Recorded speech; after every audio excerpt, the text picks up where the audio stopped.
Commitment 2014 from Channel 8 WMTW, Maine's Total Weather and News. A debate in the race for U.S. Senate. Good evening and thank you for joining us for tonight's debate in the race for United States Senate. I'm WMTW News 8 political reporter Paul Merrill. I'll be moderating tonight's debate. I'm also joined by my colleague Erin O'Valley. She is monitoring questions that are coming in from viewers on email, Facebook, social media, and the live wire that's running on WMTW.com. And of course, we're also joined by the two candidates in this race, the Democrat Shenna Bellows and Republican incumbent Senator Susan Collins. Ladies, thank you so much for joining us for this discussion. We're looking forward to a spirited hour. Let me explain the format of tonight's debate. Each candidate will be allowed a 1-minute opening statement. There will be no closing statements. Answers to each question will be limited to a minute. Rebuttals and follow-ups at my discretion, limited to about 30 seconds. We decided to stick with the alphabet. It's worked for a few thousand years. That means, Ms. Bellows, you begin with the first opening statement. Thank you, Paul. I grew up in Hancock, just outside of Ellsworth. My father's a carpenter, and we struggled when I was a kid. I grew up without electricity or running water until I was in the 5th grade. But I worked hard through the Peace Corps, to the AmeriCorps, to the Maine Civil Liberties Union, to try to make the world a better place. And that's why I'm running for U.S. Senate. I'm concerned about the future. Too many workers are without jobs. Seniors are struggling. Students are being crushed by debt. And Susan Collins has been in office for 18 years. And she's done some good things. But lately, when it's really mattered, she votes with Washington Republicans too much to block President Obama at every turn. I'll always vote on the side of the people, to raise the minimum wage, for equal pay for equal work, to increase benefits for our seniors and our veterans. Working people deserve a voice in Washington. Thank you. Thank you. Senator Collins, opening statement. Thank you. For a state with just a little over 1 million people, Maine has elected remarkable senators. Edmund Muskie, Margaret Chase Smith, Bill Cohen, George Mitchell, Olympia Snowe. They represented different parties, but what they had in common was a commitment to honest civil debate, to progress based on bipartisan compromise, and to a better life for the people of the state. I've worked hard each and every day since I was elected to uphold this proud tradition.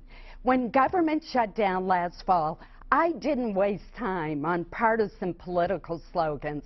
Rather, I brought together a group of 7 Republicans, 6 Democrats, and Angus King. And together, we hammered out a compromise that led to the reopening of government. That's the way government should and can work. Thank you both. Our first question will go to Senator Collins. We're going to go back and forth. The first question is about jobs and the economy, very important topics in this election. Maine's 5.8% unemployment rate is about average when compared to the unemployment rates in the rest of the New England states, but the latest census figures show that Maine's median household income is the lowest in New England. Our question is, how would you work to improve the quality of the jobs that are here in Maine? One of the keys to improving the quality of jobs in our state is to close the skill gap between jobs that are available and the skills and the education that people have to fill those jobs. That's why I've worked hard to finance programs, for example, the Radiological Technician Program at Kennebec Valley Community Center. It's why I worked hard on a bill that would bring together employers, employees, workforce investment boards, and local educational institutions to make sure that we're training workers for the jobs of today and for tomorrow. I've visited machine shops all over the state that have vacancies for machinists. Those are good paying jobs with benefits, and those are the kinds of jobs that we need more of in the state of Maine. Thank you. Ms. Bellows. Improving the quality of jobs. We can improve the quality of jobs by investing in infrastructure, in roads and bridges, but also technology infrastructure, in universal broadband, high-speed internet, all across the state to connect people with good ideas in our rural communities to the global economy, and universal cell phone service.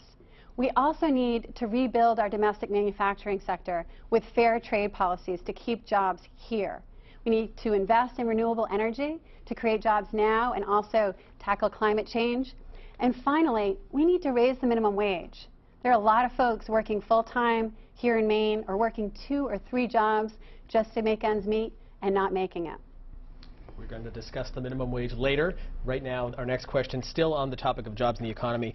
Maine's economy has traditionally relied on the logging, paper, shipbuilding industries, but we have seen those jobs erode over the past few decades, recent years, and even earlier this month we got the news that hundreds of Verso paper mill workers will be losing their jobs at the beginning of December. The question, we begin with Ms. Bellows, what is the best path forward for these industries and how specifically can you help them from Washington?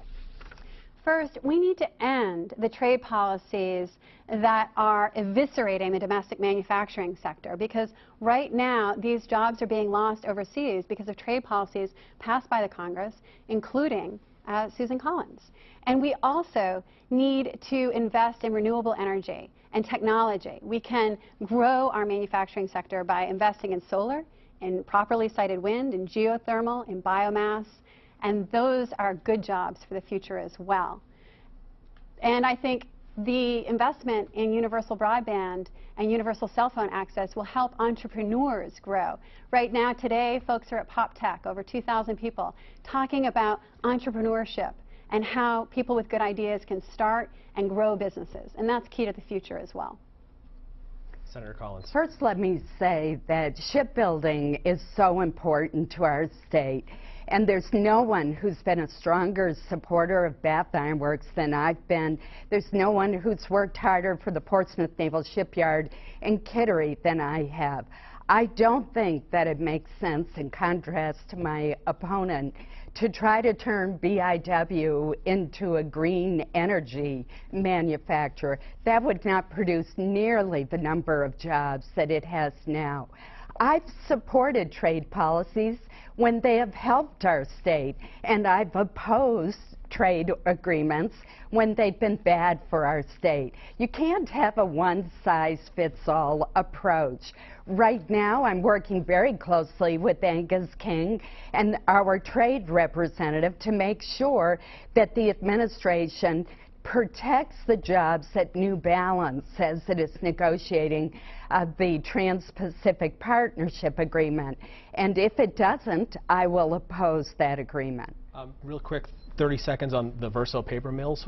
What are you doing to help those workers? I am so concerned about the loss of our paper mill jobs. They've been devastating to communities like East Millinocket, Old Town, and Bucksport. What I think we need to do is remember that we still have a large basket of wood. And I've seen jobs come back from China and Western Maine where there's a mill that is producing, for example, pepper mills out of wood for Williams and Sonoma. We can look at converting woody biomass into jet fuel. That's happening, had been happening at the Old Town Mill. So we need to be more creative, and we need to help those workers and tell them that we will back them in every way, including with retraining. Thank you. Ms. Bellows, I think, wants to respond. I'd like to respond to your allegation that I said that BIW should be turned into a green energy facility. I never said such a thing. BIW is the 5th largest employer in the state. I will fight to keep those jobs. And we also need to think about the future of BIW in Portsmouth Naval Shipyard, where the Portsmouth Naval Shipyard's Metal Trades Council has endorsed me. As for Verso, those workers, they're facing a great deal of uncertainty, waiting to see if they're going to get the trade assistance they need. Right now it's a lottery, a virtual lottery for workers seeking assistance.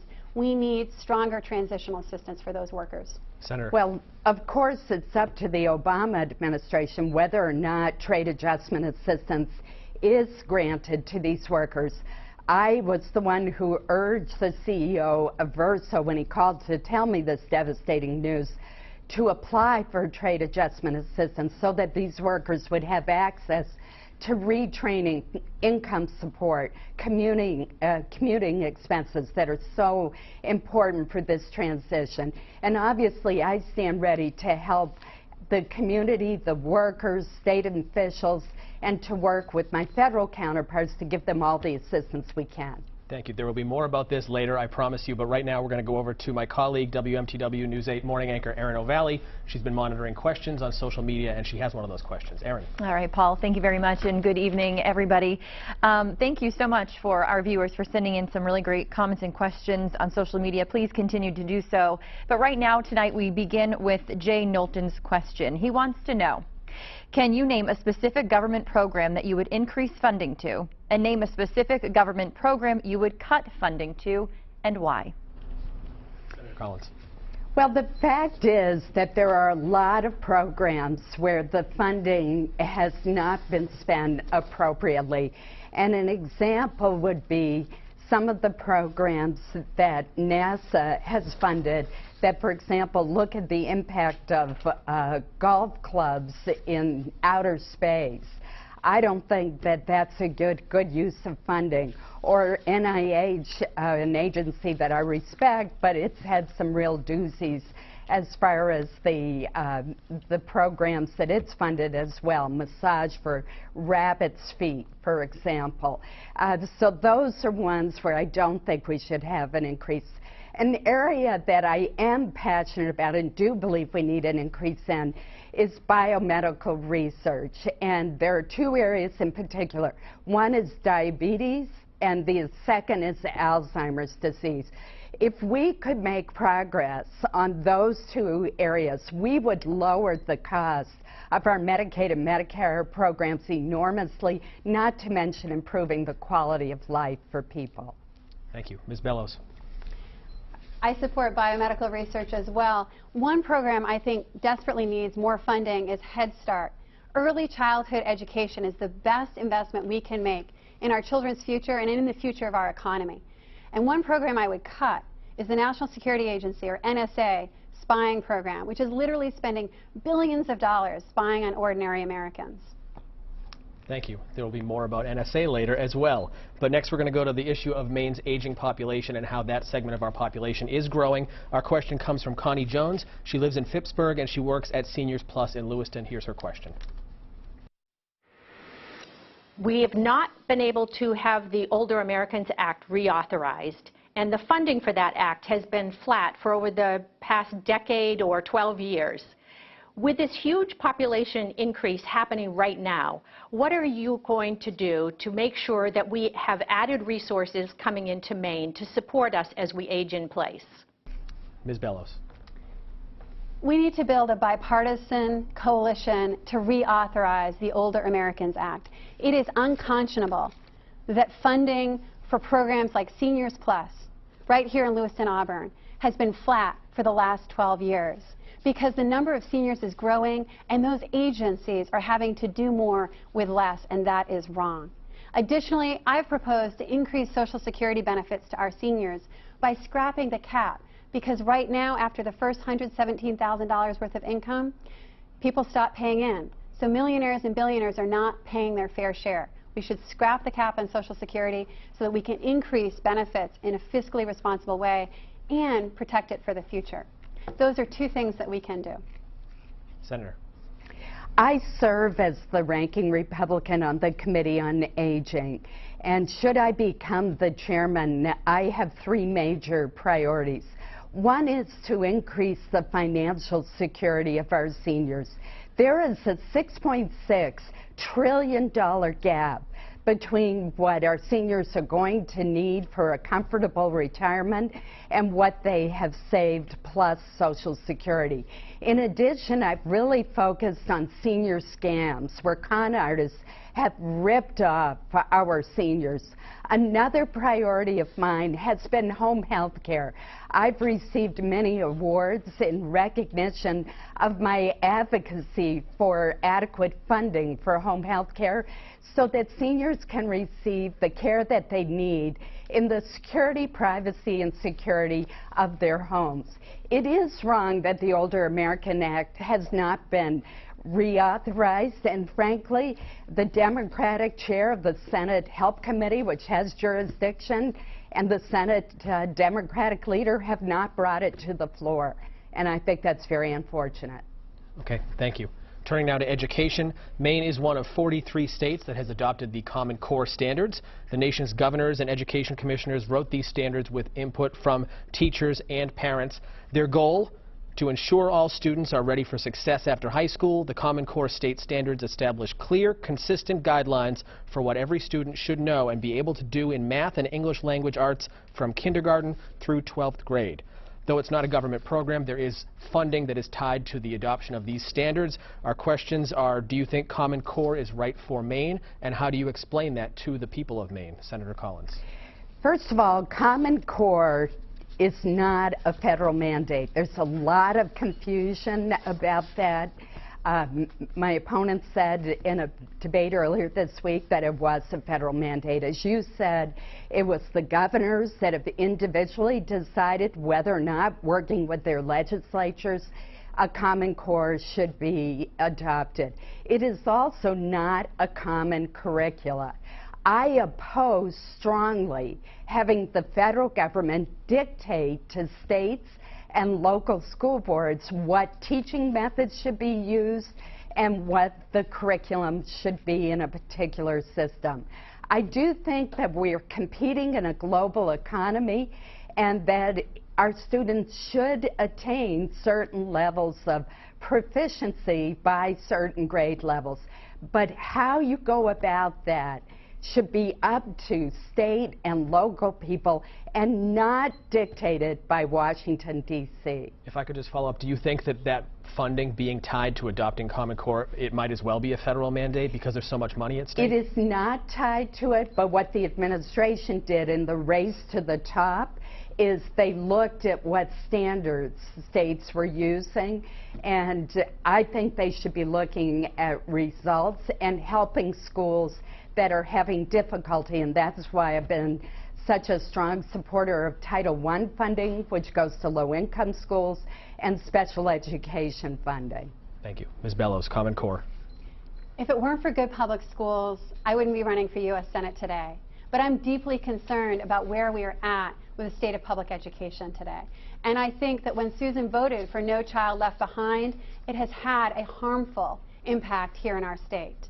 And what I said in the earlier debate wasn't that Common Core was a federal mandate, but that measures like No Child Left Behind and Common Core are harming our schools. And that we do see a series of federal mandates without proper funding. And that we're in this vicious cycle of testing and austerity. And what we need to do is go back to basics, to invest in school infrastructure, in higher teacher pay, and get back to real public education, universal public education for all. Because that's so important to our children's future. And that's really what this race is about, is the future. Senator, would you like to respond regarding No Child Left Behind? I would. First, let me say I, too, am a product of public schools. I grew up in Caribou, graduated from Caribou High School, and No Child Left Behind certainly has serious flaws. That's why Olympia Snowe and I, when she was in the Senate, put together a task force to evaluate it and come up with good changes in it, which we introduced. There are some very good provisions of No Child Left Behind, and I'm proud to have authored some of them. One is a rural education assistance program that gives funding to our most rural schools that don't have the grant writers that large school systems have. Another is an emphasis on early reading programs, and we know how critical those are. What about that, Ms. Bellows? Are there good aspects to No Child Left Behind? What I think is concerning is too often what you see in Washington are bipartisan bills that have some good elements, but then some terrible consequences to our communities. And the people don't want a task force to study what went wrong with things like No Child Left Behind. What they want are good legislation in the first place. Coalitions built around common ground rather than middle ground. We're going to move on, but stay with education. Our next question is about the growing burden of student debt. According to the Project on Student Debt, the average student in Maine with debt is graduating with nearly $30,000. Our question is, how do you help prevent students from graduating with a four-year degree, but also a loan payment that is basically a mortgage payment? And the first response goes to Ms. Bellows. This is one of the reasons I'm running, because we have mortgaged our young people's future. You know, when I walked across the state of Maine from Holton to Kittery and and right through Lewiston and Auburn, I heard time and time again from students who are delaying major life decisions, from Molly in Orono, who's decided she can't afford to go to medical school because her debt is too high, from Colin and Claire in Oxford, who told me they're living in their parents' home. They both found work in Oxford County, but Colin is paying 30% of his take-home pay to pay off student debt. So there are things we can do. We need to lower interest rates. It is wrong that the federal government is lending money to the big banks at lower interest rates than they lend to our students. There should be caps on what the private sector can charge students and parents. We need to expand grant-based aid. We need to allow young people to refinance, and we need to invest in higher education. We need to fix the student debt crisis. Senator. I worked at Hudson University prior to being elected to the Senate, and Hudson serves primarily first-generation college students. I saw many of them graduate with a mountain of debt, and indeed nationwide the student debt load exceeds $1 trillion. It is a real problem because it prevents students sometimes once they graduate from taking the jobs that they want to have and from buying that first home. So it is a problem, but it's not a problem that's been ignored by Congress. Last year, Angus King authored legislation, which I was proud to co-sponsor and support, that prevented student loan interest rates from doubling. It also put a cap, a lifetime cap, on the amount of that loans could go up. I've been one of the foremost supporters in Congress of Pell Grants that go to our neediest students and don't need to be repaid, and also loan forgiveness programs for people, for example, medical personnel who are willing to practice in underserved areas of our state. But there's clearly more that we can do. Thank you. Let's turn now to health care. Senator Collins, you voted against the Affordable Care Act. Ms. Bellows, you support the president's health care reform overhaul. So with that being said, the question is, how can Maine succeed under the current system? And we begin with Senator Collins. Maine is going to have a lot of difficulties once the Affordable Care Act goes fully into effect. As you know, the president has delayed several of the mandates till after the election, but we're already starting to see evidence of substantial increases in premium rates, particularly for the individual and the small business market, and particularly in the northern areas of our state. I'm really worried about how people are going to be able to afford these premiums, even with the subsidies that are available through the exchange. And I'm particularly worried about the employer mandate having a real disincentive for people to hire more workers. If you have 50 or more workers, all of the requirements, the paperwork, and the mandates of Obamacare come into play. So if you have 48 or 49 workers, even though you're providing insurance now, you are not going to hire that 50th worker, and that needs to change. Ms. Bellows. I support universal health care for all because it's so fundamental. It's a human right. And I think it's irresponsible of Senator Collins to co-sponsor the Obamacare Repeal Act, which would eliminate health care for millions of Americans and thousands of Mainers right here at home. You know, early on in the campaign, I was up in Washington County, and I stopped at one of the federally qualified health centers, and a lobsterman and his wife were there, and they told me that for the first time, they have health insurance through the Affordable Care Act. So what we need to do is fix it and strengthen it, not throw it out. And we can do several things. One, we need Medicaid expansion, which in this state would expand health care and benefit 70,000 Mainers. It's been vetoed 5 times by Governor LePage, who Susan has endorsed. We could also lower the Medicare eligibility over time. The problems with the Affordable Care Act were the giveaways to big insurance and big pharma. We can strengthen and fix it. I'm going to let Senator Collins respond, but first I want to follow up with you. Affordable health care for everybody sounds great, but how do you pay for it? It's expensive. So what we have seen across the world are other countries where they have been able to expand universal health care for all. at affordable rates. They've had lower health care costs. And have the same quality of health care? And have the same quality. Because what that means, what I mean by universal health care, isn't government-run hospitals or government doctors. You keep your doctor, you keep your hospital. Those are private facilities. But it's paid for through a public health program, a universal single-payer system. Senator Collins. Well, first of all, let me make very clear that I think the administration missed a real opportunity to do genuine health care reform. And I have never said that the answer is to just repeal Obamacare. It's to repeal and replace it. And frankly, now that it's in effect, I think we're just going to have to try to fix its most egregious flaws. What my opponent has supported is a single-payer system such as Canada has. And if you look at the waiting lines in Canada for treatment, for replacements for knees, for joint replacements, for MRIs, Canadians are coming to hospitals in Maine in order to get their care. And that's because the waiting is so long for their basic care in Canada. Ms. Bellows, briefly.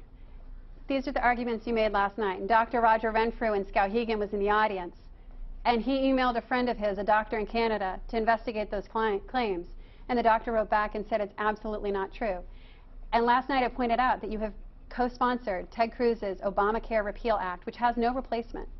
And unless you've withdrawn your co-sponsorship, that is irresponsible repeal of the Affordable Care Act. It's Obamacare repeal. I really think I deserve a rebuttal on that one. Go for it. First of all, there's a 2013 study, which I would be happy to put on my website, that talks about these waiting times in Canada that are months long for a simple MRI, to see a specialist, 9 months to get a joint replaced. It's not a coincidence that Canadians are coming to small community hospitals as well as to our major medical centers in Maine to get chemotherapy treatments because they have to wait so long. And in fact, the mortality rate in Canada from cancer is far higher than in this country. And I have proposed a host of different solutions to replace Obamacare. Thank you. We could talk about this until it's beach weather in Maine again. We're going to stay on health for one more question. We're going to talk about Ebola. Is the nation prepared to deal with Ebola? Has President Obama done a good job responding? Is there too much hysteria? We begin with Ms. Bellows. There's a terrific story in the Portland Press Herald today about Maine Medical Center and what they're doing to ensure preparedness. I would say that the public health system in this country has suffered under sequestration, which Susan voted for, which cut funding to our public health system. And we have seen reduced funding to the Centers for Disease Control and the National Institutes of Health. The NIH director said, but for sequestration, we might have an Ebola vaccine by now. So I absolutely support the monitoring program that the president has suggested. He announced it just yesterday. And I think we need to do more at the source. You know, there are people going to West Africa now to confront and fight the epidemic there and contain it there so that it does not become a nationwide problem here. Senator. Well, first let me say that I'm very happy that my opponent has come around to the idea that there should be travel restrictions put in place and monitoring of individuals who are coming into the country. That's not the position that she has previously held. The president has restricted travel from the 3 West African countries that are most afflicted with Ebola so that they can only land at 5 airports, are then screened and subject to monitoring by the federal government for 21 days. I think those are good first steps. I would go further. I think that we need temporary restrictions with exceptions for healthcare and aid workers on travel to those 3 countries till the epidemic is under control. We also need to do a better job of making sure that our hospitals are prepared, and I think we need centers like Maine Medical Center that have the resources to treat people with Ebola. It's not practical to expect that every one of the small hospitals in our state or across the country are going to have those resources. Ms. Bellows, have you changed your position on travel restrictions? Absolutely not. What I said yesterday in yesterday's debate is that a travel ban would be irresponsible, that all the national health experts oppose a travel ban, which you called for last week. Monitoring is something I've said I've supported since this epidemic emerged, and that is not something that the healthcare experts oppose. There are differences between travel bans and monitoring of our travelers. Well, I would invite everyone to look at the White House fact sheet on Ebola. There's a section that is entitled Travel Restrictions, and the White House press secretary has said, and I quote, that President Obama changed his view on travel restrictions after hearing from scientists and other experts. And I applaud the president for coming around to what I think are common sense protections that are needed temporarily to ensure the health and safety of the American people. Okay, we're going to go back to Erin O'Valley, who has a social media question. Erin? Paul, thank you so much. So many great questions coming in as we speak into the newsroom from all of you viewers. Our next question is from Jay Norris. Let's take a look. He says, President Obama is reportedly close to granting resident status to as many of 30 million currently illegal immigrants. Do you feel the president should use executive authority to allow these immigrants into the country, or should the immigration process be restricted to its traditional process? Senator Collins. I am absolutely opposed to the president using executive authority to grant citizenship to the 12 million people who are in this country illegally. That is an issue that should be decided by Congress. And over again, we've seen examples of executive overreach by this president that fly in the face of the separation of powers that are so carefully delineated in the United States Constitution. Now, I support comprehensive immigration reform, and I think that we should pass that bill, and indeed the Senate has passed that bill, and I voted for it. But for the president to unilaterally make that kind of huge policy change without legislative underpinnings from Congress is an overreach that is really troubling, and that in the case of the National Labor Relations Board's appointees has been struck down by the Supreme Court. Ms. Bellows, immigration, and does the president overreach his power with executive orders like this? We can all agree that our current immigration system is broken. And that's why I support comprehensive immigration reform. And when I was working here in Maine with the Maine Civil Liberties Union, I helped form a coalition of business leaders for sensible immigration, because we can build strong coalitions to move forward on a sensible path. And with regards to executive orders, at the ACLU, I was a long opponent of executive orders on issues ranging from surveillance to torture. And I think that there needs to be more congressional involvement in immigration reform, and it needs to be involving both the House and the Senate. House Republicans have blocked comprehensive immigration reform right now, and that's why it's so dangerous. Republican control of the Senate and Republican control of the House together would block President Obama at every turn. Okay, thank you. We're going to talk about foreign policy. Our soldiers and their families have made tremendous sacrifices for our nation, our freedom, over the last 13 years in the Middle East. America's combat mission in Iraq lasted from March 2003 to August 2010. The war in Afghanistan started right after 9/11, October 2001, and President Obama has said our combat mission there will end this December. We're now seeing a growing terrorist threat from the group known as ISIS in both Syria and in Iraq. We also know there's an enormous humanitarian crisis in Syria. What is the best path forward in the Middle East, and what would it take for you to vote in the Senate to send more American boots on the ground in the Middle East? We begin with Ms. Bellows. My brother-in-law from Waltham, Maine, served in Iraq, and he's overseas now in Kuwait. And I thank all of the veterans who served overseas in Iraq and Afghanistan. I opposed the war in Iraq, which cost taxpayers over $1 trillion that we could have invested here at home, and sent over 100,000 troops into harm's way. And indeed, the war in Iraq, which Susan voted for, has brought us to this point of tremendous instability and indeed chaos there in the Middle East. And so the solution is not endless war. And I oppose boots on the ground to confront ISIS. I think we need to be more targeted and strategic in our approach.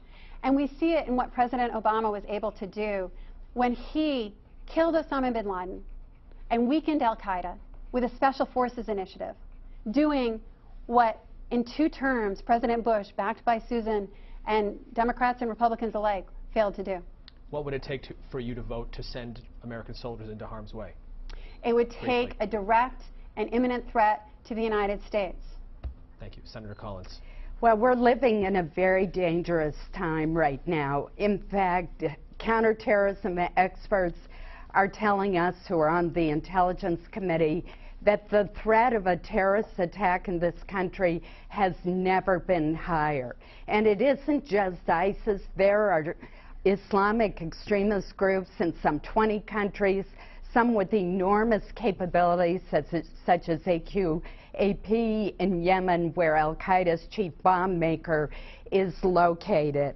I believe that the President is doing the right thing in putting together a coalition with the Arab nations in the region. And I think that the boots on the ground ought to be boots from those Arab nations. They should not be American boots, although we obviously do have advisors on the ground. To say that the war in Iraq has brought us to this point, as my opponent just did, is not consistent with the facts.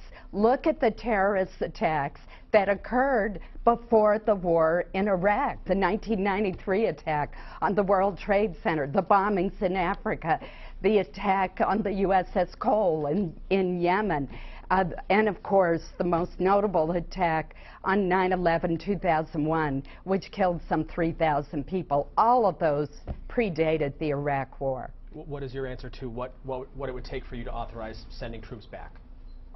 I would have to be convinced that there is such a danger to us that there was no other option. It would have to be a last resort. I will tell you what I'm most concerned about is homegrown terrorism, such as we've seen apparently in the attack in Canada. And we know that nearly 2,000 Americans have traveled to Iraq and Syria to be trained by ISIS, who have been radicalized, and they have American passports, and they're able to come back home. So that is my #1 concern right now. We want to talk about that attack in Canada.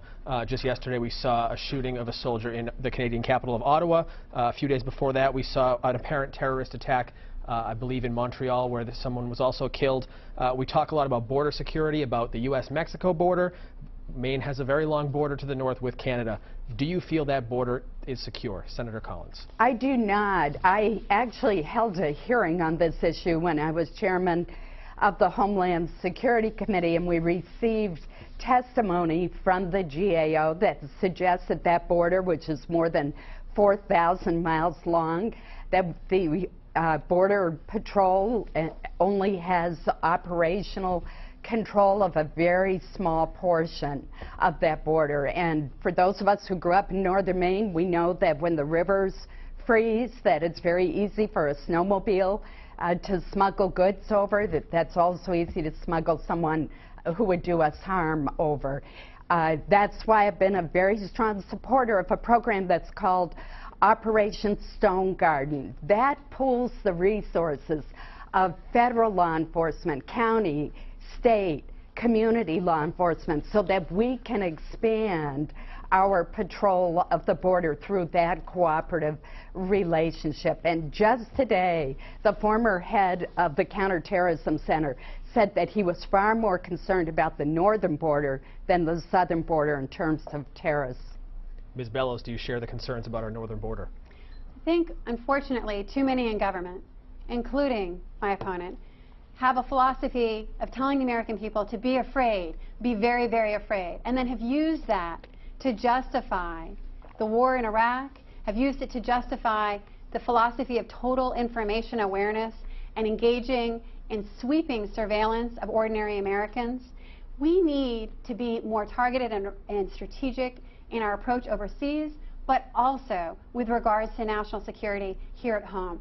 And that means focusing in on the real terrorists with coordination between agencies, absolutely, better use of technology, and better targeting rather than this sweeping, throwing billions of dollars into this surveillance industrial complex while neglecting investments in our economy, education, and healthcare here at home.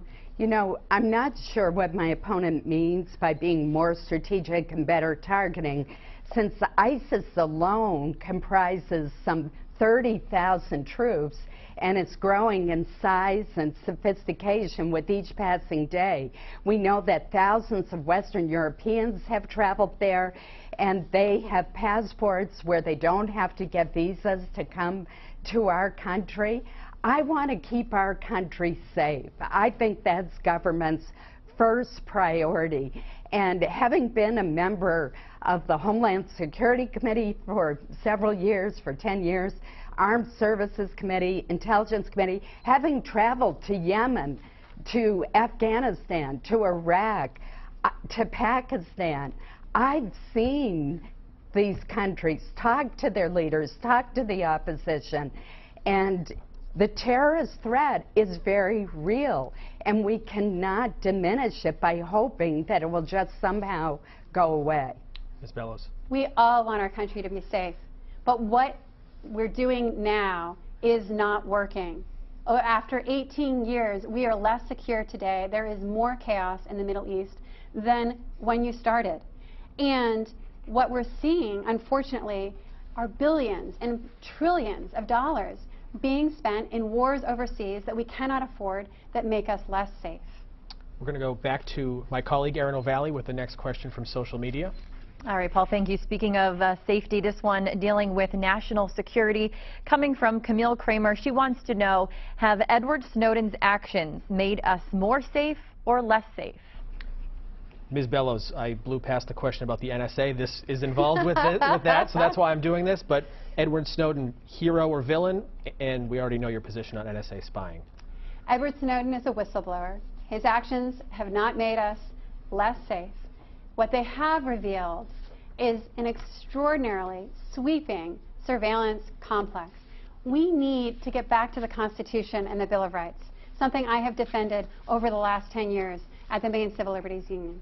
We need to restore our constitutional freedoms, both to protect individual liberty, but also restore public trust in our government again. Because we do nothing to make us more safe if we are spending time monitoring the actions of ordinary Americans, like everyone watching here at home, instead of focusing in on the real terrorists who would do us harm. Senator Collins, Edward Snowden, and NSA. Shanna has called Edward Snowden previously a hero. He is no hero. Angus King would tell you that as well, based on the information we've gotten through our work on the intelligence community. The vast majority of the documents that he stole have absolutely nothing to do with Americans' privacy rights. He stole documents that, if you printed them all out and stacked them, would reach 3 miles high. That's how much information he stole. We have received testimony that he took information that it will endanger our troops because it has to do with military secrets as well as intelligence secrets. And just today, the former deputy director of the CIA has said that our ability to monitor these terrorist groups has been greatly diminished because they have changed their methods due to the revelations of Edward Snowden. Ms. Bellows, what if the Snowden information put our soldiers in harm's way? There is no evidence publicly that it has in fact done so. What we need to do is protect both security and liberty. The idea that we have to sacrifice our constitutional freedoms for security is an idea that's been promoted by members of Congress. And measures like the Patriot Act, like NSA spying, make us less free. Senator, is there public information? There's absolutely public information. There was a hearing that the general who heads the Defense Intelligence Agency, a public hearing at which he testified, at which he very clearly said that the information released jeopardizes the safety of our troops. How so?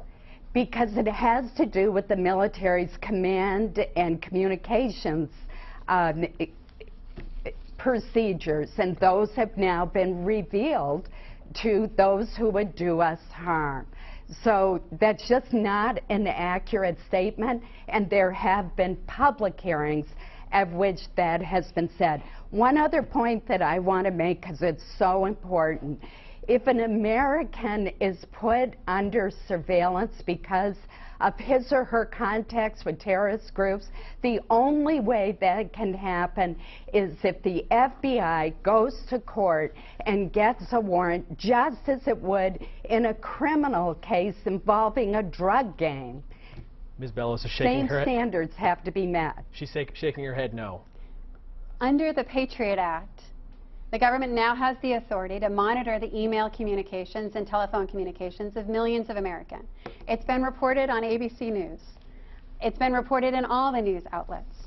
And we need to repeal the Patriot Act. We need to restore those checks and balances. When I was head of the ACLU, I led a strong coalition of Republicans, Democrats, Independents, and Green Party members alike to pass one of the strongest privacy laws in the country, requiring here in Maine law enforcement to get a warrant before accessing those communications. But at the federal law, we have not restored those checks and balances. Okay.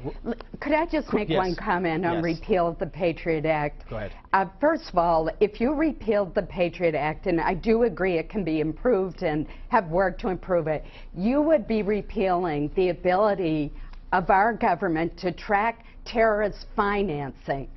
You would be repealing the enhanced criminal penalties that apply to people who help terrorists. You would be repealing our ability to prevent terrorists from getting on planes. All of that is part of the Patriot Act. So I cannot imagine why anyone would want to repeal the Patriot Act. Thank you. We're going to move on to our next question, and it is for Senator Collins. Ms. Bellows criticizes you for your vote against the Paycheck Fairness Act. Can you explain your vote for that? I certainly can. Or vote against that, rather. First of all, let me state the obvious. I'm a woman. I have worked since age 10 when I first picked potatoes, and the boys and girls each got paid 30 cents a barrel. I am strongly and obviously for equal pay for equal work. Pay discrimination has been illegal since 1963 when the Equal Pay Act passed. But I felt the law needed to be strengthened. And that's why in 2009, I supported the Lilly Ledbetter Fair Pay Act. That gave more time to for people to file pay discrimination complaints.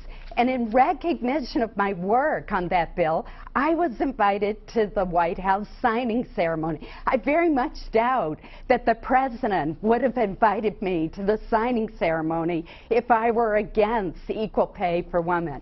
What I do not support is imposing on our small businesses incredible paperwork burdens where even the very smallest businesses, if you have 2 or more employees, would have to report to the federal government their salary and wage information. Thank you. What about that, Ms. Bellows? Is there bad information in that bill, and that's why she opposed it? The Paycheck Fairness Act does 2 very simple things, and more. First, it prohibits employers from firing women for daring to ask about their pay. It requires large employers to justify if they're going to pay men differently for women, they have to have a good reason. There's an exemption for small businesses. I've read the act. Pay discrimination is real. Women nationally now make 78 cents for every dollar that men make. So I don't think you can argue that the problem has been fixed In fact, women are experiencing pay discrimination. We do need equal pay for equal work, and that's why all of the major women's groups in the country, the American Association of University Women, and groups here in Maine, like Maine Women's Lobby, all support the Paycheck Fairness Act for equal pay for equal work for women. If I could just make one point on that. Go ahead. I am a co-sponsor of a bill that does take the provision that I think we both agree on that's in the Paycheck Fairness Act and would make it law if it were to pass. And that is the provision that prohibits an employer from firing or taking any action against women or men, for that matter, who inquire about pay or discuss salaries. I agree that that's a further improvement that could be made, and I'm a co-sponsor of a bill that would make that. Regrettably, the Democratic leader prohibited that bill from coming to a vote. There's been a lot of talk in this race also about minimum wage. There's a lot of talk nationally about minimum wage.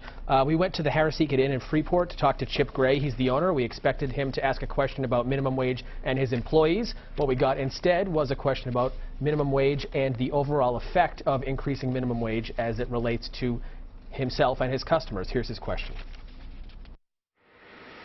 My question is, what happens to those of us on a fixed income, retired, or near retirement and unable to compensate for these increased costs going forward? Ms. Bellows, does increasing the federal minimum wage make everything more expensive for people on fixed incomes? That hasn't been the case. What I would say is, what the minimum wage will do is put money into the pockets of workers who can spend that in local economies. And many businesses across Maine are paying more than the minimum wage because they understand that people who do an honest day's work should be able to make an honest day's pay. So what I think that we will see is that raising the minimum wage will increase the economic benefits here in our community.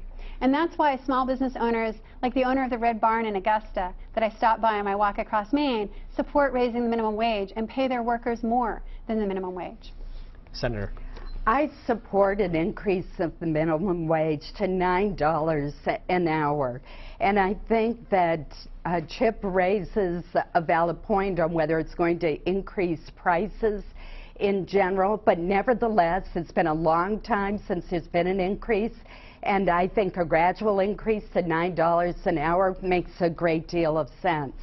The reason I do not support a 40% increase in the minimum wage to $10.10 is that it is well documented that it would lead to job losses. The Nonpartisan Congressional Budget Office estimates that going to 1010 could cause a loss of 500,000 jobs, and those would mainly be low-income jobs, people who can least afford to lose those jobs. It is so telling that not a single state has increased its minimum wage to $10.10. And the state that did the largest increase, New Jersey, which did a $1 increase, it's had the greatest increase in the minimum wage, and it's had the greatest job loss, and I don't think that's a coincidence. This next question can be a quick one because it came up during the gubernatorial debate. I wanted to ask you ladies the same thing. What is a livable wage for somebody in Maine, dollar amount? Senator. If you're talking about a household, I think it is in the neighborhood of $45,000. Okay. Oftentimes in Maine, we have households where more than one person is working. They're generally two earners, but that's the average wage, right. Average household income right. in Maine. It's about $45,000. Ms. Bellows, dollar amount, agree, disagree? I think it's concerning. Let's stop for a minute and think about what the difference is between $9 an hour and $10.10 an hour. It's the difference between about $18,000 a year and $21,000 a year.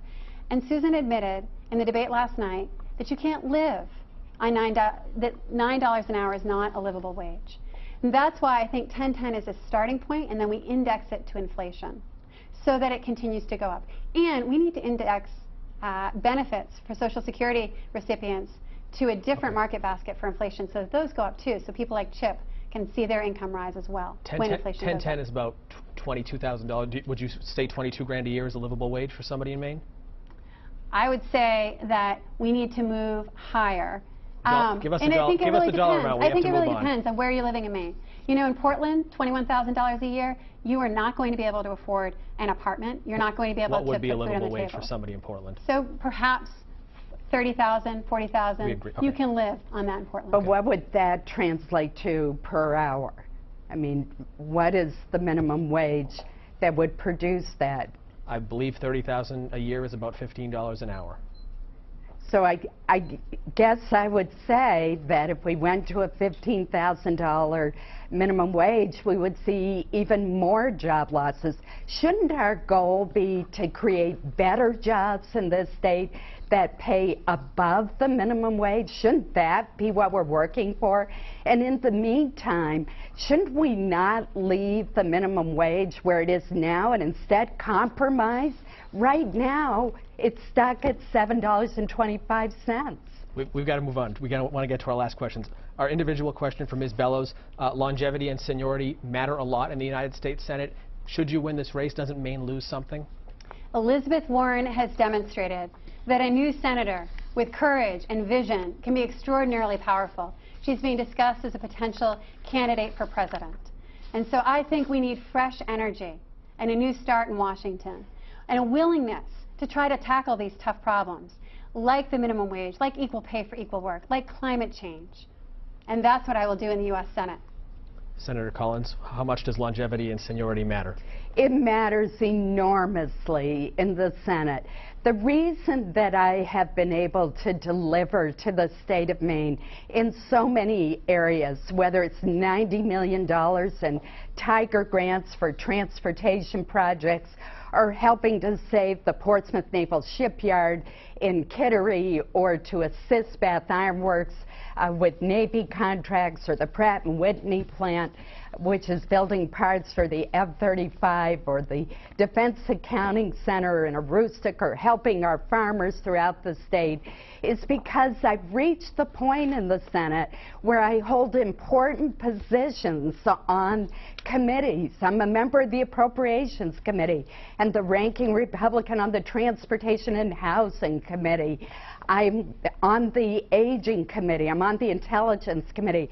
But even more important than those positions, I have the relationships, the clout, and the know-how to get things done for the people of Maine. We are under 2 minutes until we are off the air with this debate, so the last question, the responses are going to be quick, 30 seconds each. We begin with Senator Collins. The question is, can you tell us an idea or policy suggestion from your opponent that you like and why? 30 seconds.